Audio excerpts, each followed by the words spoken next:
What does wasting time really mean? You can measure this by looking at how you spend your time each day. Do you always stare out the window for countless minutes even though you have work to do? Do you browse useless information or play games on the internet when you know that you have more important tasks? Then it is the time to admit that you are wasting time. You probably wasted your day if you feel it was. You are not making the most of your time each day. So here's what you can do from now on to stop wasting time. Tip number 1. Have a plan for the day. Having no plan for the day or week is the biggest time waste. When we don't have a daily plan, we just go through the day reacting to everything that happens to us instead of trying to achieve our goals. So make a plan, but it is important to be flexible.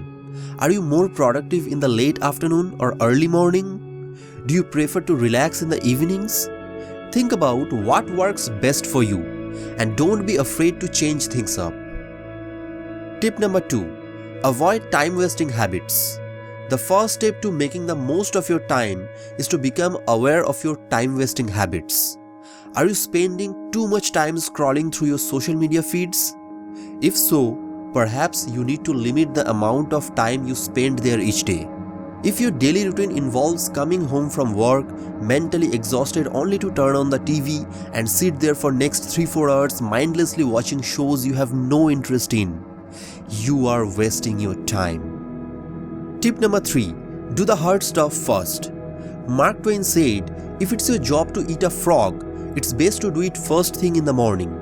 And if it's your job to eat 2 frogs, it's best to eat the biggest one first. In other words, if you have something hard to do, get it out of the way so you don't have to worry about it for the rest of the day. This was the perspective of the author of one prominent time management book, Eat That Frog. Tip number 4. Prioritize your tasks. Put your to-dos in 4 groups. Number 1. Urgent and important. Number 2. Not urgent but important. Number 3. Urgent but not important. And number 4. Neither urgent nor important. The goal is to have as few things under urgent and important as possible. When these pile up, they cause stress. If you manage your time well, you will probably spend most of the time on not urgent but important. That's where you can get the most useful things done and keep from feeling overwhelmed later. Tip number 5. Don't cheat.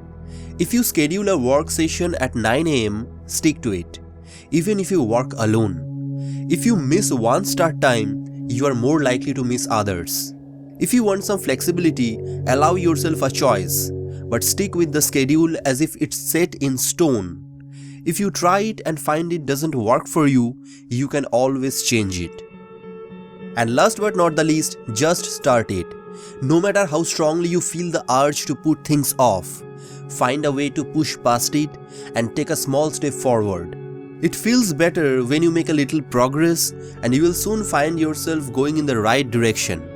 That's because your attitude often comes from your behavior. The truth is, we don't have a lot of time.